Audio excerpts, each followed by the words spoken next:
nandito tayo sa isang bilihan ng mga laruan dito sa Japan. Big camera section ng mga laruan. At sabi ng isang tropa natin sa Pinas, sobrang uso ng Beyblade na yun dyan. Kaya maghahanap tayo ng gagamitin or lalaruin natin ngayon. Let's go! So wala talaga akong alam masyado pagdating sa mga Beyblade. Nagtatanong ako sa kakilala ko kasi may pinuntahan kami kaninang second hand shop dito sa Japan. Dami ko rin nakita mga second hand na mga Beyblade doon. Nagtingin ako, meron mga mahal doon, meron mga mura lang. Actually wala talaga akong masyadong idea pa. Kaya siguro, ang hahanapin ko na lang is yung bago na lang muna. Tapos kapag meron na akong alam, dyan na tayo maghahanap ng mga medyo rare or mas magaganda na binibenta dito sa Japan. Ito rin section kung saan yung mga Beyblade. Meron ako nakita dito. Ano na siya? Set na siya. Dito sa box, ang halaga niya is 5,500 yen. Talagay ko na yung conversion dyan sa screen natin. So dito, meron na siyang mismong arena. Then meron na siyang kasamang dalawang bay. Kasama niyang Beyblade is yung Drun Buster tsaka Wizard Drop. Ito yung isa sa pinag-iisipan ko. Or, bibili na lang ako ng arena dito kasi meron. Ako arena talaga ang tawag dito. Ito, pwede na siya. 2,410 yen. Tapos, then ito naman yung mga available na bay dito. So, malamang ito yung mga latest. Kita natin dito sa may part na to. Naubos kong dito sa baba. So, feeling ko maganda tong isa na to. Feeling ko lang kasi yun yung nakita ko. And meron naman mga stats dito sa likod ng bay. Pinag-iisipan ko, kung kukunin natin tong isang box na, meron ng arena or tapos may kasama na siyang dalawa or mamimili ako dito. So talagang doon ako nalilito kanina pa. Ikaw babe, palagay mo? Ako set na lang. Yung set na lang, ayaw mo mamili dito? Kasama ba yun? Gusto ko? Hindi, iba yun. Iba yung red. Anong gusto mo? Yung wolf. Kailangan, bibili siya ng dalawa para ito? Yan yung gusto mo? Yan? Ito yung nauubos na. Siguro maganda to. Itong red. Ang dami rin niya dyan. Itong Phoenix Swing. Maganda kasi yung kulay. Yan, plain green. So kasi wala naman ako ibang kalaro, no? Kaya talagang, syempre, siya na lang at pinapapili ko rin siya kasi siya nga yung makakalaro natin. And yun, dahan-dahan, ayayin ko ibang mga tropa natin dito sa Japan para maglaro natin ang Beyblade at makalaban natin. Ito babae yung gumagamit. Saan?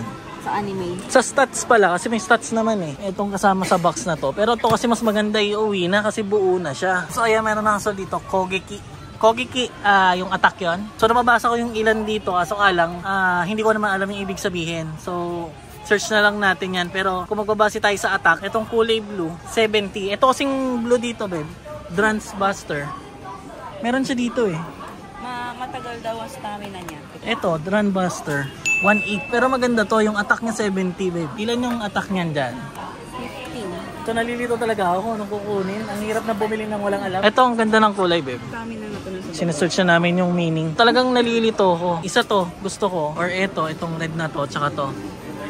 Pero ito yung pinakamalaki yung space dito eh. So feeling ko, ito yung maganda. Kasi ang dami nilang nilagay na stock. Mas mahal yung presyo nito. So feeling ko, mas maganda to. Anyway, kung ikaw nanonood ka nito at medyo nakikilala mo yung ilan sa mga bay na nandito, comment nyo sa baba kung alin yung ginagamit mo dito, kung meron ka man, or alin yung alam mong maganda dito para balikan ko sa susunod. At kung sakali, is bibilin din natin. Gitna defense, tapos attack yung taas.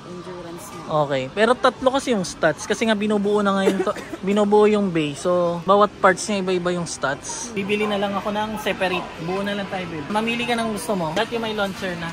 Ito yung gusto mo. So, yung Phoenix na lang kaya ako. Or, pwede rin to. Ano to? 1.6. Mas mura. So, nagbabase lang ako sa stats na nakikita ko, no? Kasi nga, hindi ko naman kilala tong mga to. Tingin? 60, 30, 20. Okay, balance. Tsaka yung wolf. Kasi mukha siyang Siberian Husky. Pero mahina yung attack nito, 15 lang. Pero solid siya. Ito ako namimili sa tatlo kung ano yung kukunin natin. So ikaw, babe, ito gusto mo? Ayan ko. Ano? Ito? Wolf? Wolf ka. Wolf. So, isa na lang dito yung kukunin natin. Or ito rin eh. Isa rin to sa pinagpipilian ko eh. Dami mo naman pinagpipilian. Taas ang attack nitong isa, pero mahina yung depensa.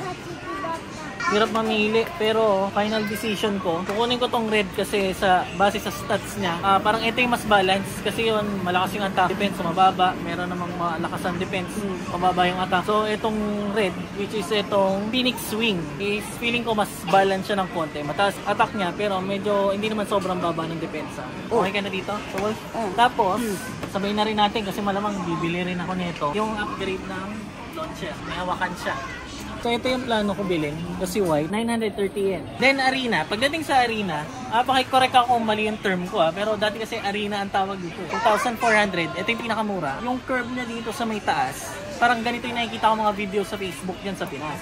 Ito naman 3.9 mas mahal, mas malaki siya. Pero iba yung curve niya eh. Dito na lang siguro tayo. Daddy, oh. Oh! Andito lang. Dito nga mo. Oh Nandyan lang sa tabi. Sa tabi lang. Nag-iisa lang. Alam mo, sa totoo lang, kanina pa ako naghahanap ng Zoids. Nasa labas kami. Kaya kami nagpunta doon sa mga second hand na mga laruan. Kaya hindi ko kaya bumili ng isang bilihan. Ang mahal nito, 16,800. Uy, sakto sa points mo yan, babe. Yeah. Ang cute. Liger Zero, yung Gusto Phoenix ko. na version. Nag-iisa lang siya nakatago dyan. Isa na lang. Ang hirap na maghanap ng Zoids. At sobrang tagal ko na naghahanap nito. Sa mga second hand na nga lang ako maasa eh. Credit card. Credit card. Hindi. Di ba na natin bibilin ito? Marami ng gastos. Oh. Sunod na lang. Gusto ko yan pero Beyblade ang nasa isip ko ngayon. Pagbalik mo, wala na yan dyan. Liger Zero Phoenix. Mag-isa lang siya dito. Balik mo, wala na yan dyan. Na, okay lang. Okay lang. Beyblade muna tayo. Ang dami ko ng hobby. Naglalaro pa Bigla ako mo ng na, Tamiya. sabi ko parang Zoids. So, okay na muna siguro to. Total siguro na ito. Tingnan natin mamaya after kabayaran. Final na to. Sure ka na? Ito na yung kukunin. Ako red. Golf ka. Phoenix. Tsaka Wolf. Hindi ko alam kung may kulang pa dito pero feeling ko wala na to, no, babe? Oh, tama kasi may launcher na siya. Ay, yung launcher niya, dila. Ito. Maganda yung Hindi. I mean, may tali. May ganito na palang style ngayon. Ayun, oh. may tali. Baka hindi mo na kailangan nito. Hindi, yan, handle yan. Eh, ayoko ng tali. Okay lang. Tingnan lang tayo ng iba. Health Hammer. Parang maganda siya. 25-25 balance. Hindi ko alam kung mas maganda tong ganito. Ang hirap ng bumili ng walang idea. Ayan, si Yokito. Paglaki niya, mamanahin niya lahat ng mga laruan ko. Kaya, hindi naman ito masasayang. Titali. Kasi pag ito, hindi kasi ako nakapag-try. Dapat pala tinesting ko dun sa second hand store kanina. Puro may hangganan to. Kasi hindi mo naman siya maisusok-sok ulit eh. Alright, so okay na to. Para makapaglaro pa tayo sa bahay. So bayaran lang muna natin.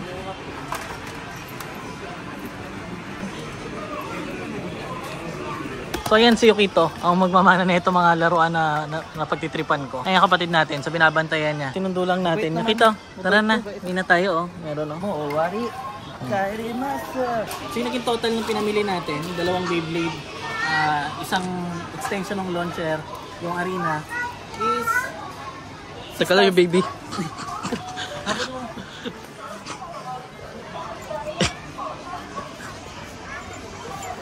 Pinapamili natin lahat is 6,765 yen. So lalagay ko na yung conversion dyan sa screen natin. And then, isuumi na tayo para mabuo na natin at patesting natin paglabanin itong dalawa na ito. Let's go! So yan, kita-kita natin na excited na si Yukito sa pag-uwi. Kasi meron siyang Beyblade. Diba? Yay!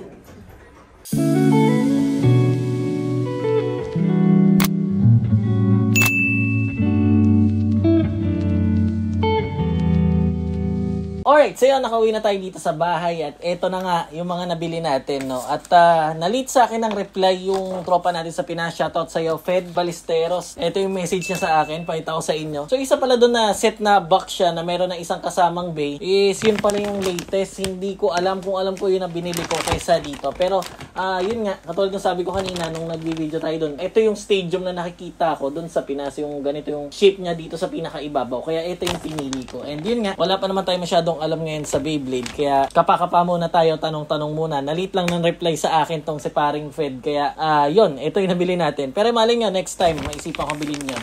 And yun nga, buksan na natin to isa-isa. Unahin na natin etong stadium. So kabit lang natin to mga itim. Okay, so ayan, nabuo na natin yung stadium. Parang bigla ako na-excite, no?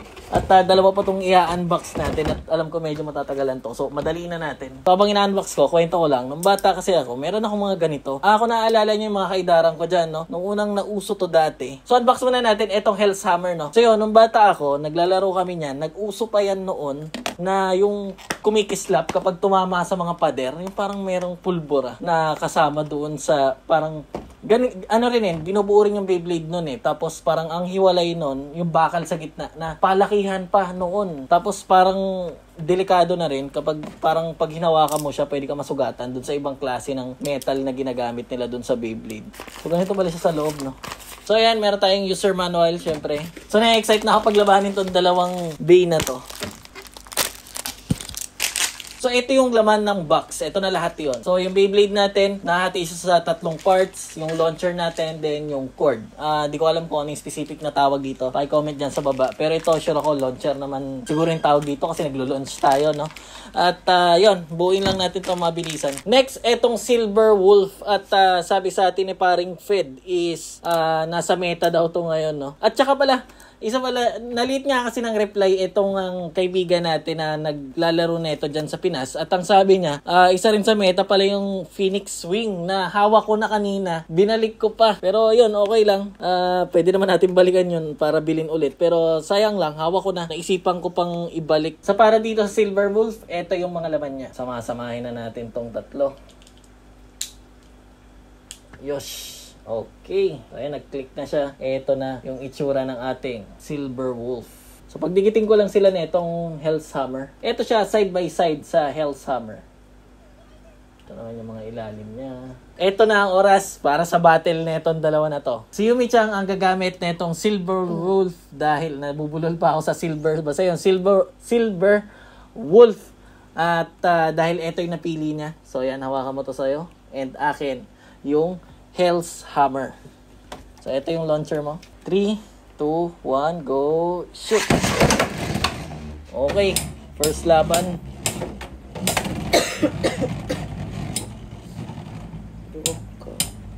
Parang kulang sa pwersa yung hila natin. Pero, makita natin, matindi talaga yung ikot ng malakas talaga, matagal ang ikot talaga nitong ang Silver Wolf, no? Partida, nakita ko yung hila mo hindi ganun kalakas. So, isa pa. 1, go. Yan, yan.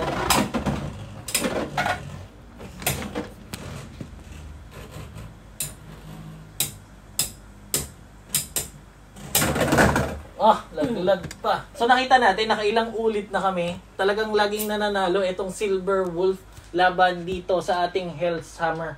Pero ngayon, na-try naman natin. Ako naman gagamit na itong Silver Wolf. Baka mas magaling ka na talaga mag-launch sa akin. May umiikot pala dito sa Silver Wolf po. Ngayon ko lang nakita. Ano kaya to? 1, go, shoot! Wala, malakas talaga yung Silver Wolf. Malakas talaga. Walang palag yung natin. So, last game, ako gagamit ng Hell's Hammer. Then, balik sa kanya yung Silver Wolf. 2, 1, go, shoot! Pak! Yung attack na. Ayan na.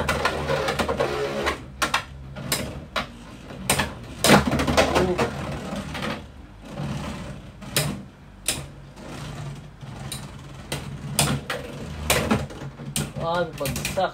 Okay, so yun. Overall, ang masasabi ko dito sa dalawang nabili natin na bay is yun, panalong-panalo masyado ang Silver Wolf. Sobrang solid kasi ng nung metal niya. Wala kasi tayo ng pagtimbang, pero feeling ko mas mabigat tong Silver Wolf kasi parang kahit anong tama sa kanya nitong Hell's Hammer natin is parang hindi siya masyado natitinag, para siyang siga dito sa stadium, no. Dahil sa nangyari na yan, parang gusto ko pang bumili ng iba pang mga Beyblade, no, na ilalaban ko dito sa Silver Wolf. Mga natin, kasi sabi ng tropa nga natin sa Pinas is meron daw i-release ngayong November. So, aabangan na lang siguro natin yung bago na yon bago tayo bumili. Try rin natin gawa ng unboxing yan or ng video. Then, lalaban natin dito sa Silver Wolf. And di na siguro para sa video na to. Maraming salamat sa panonood. At kung napapansin nyo pa, iba-iba na yung upload natin dito sa channel natin. So, yan yung mga normal na ginagawa ko dito. And i-upload ko lang na i-upload. Sa mga nanonood, maraming salamat. Kung nagugustuhan yung mga ginagawa nating content,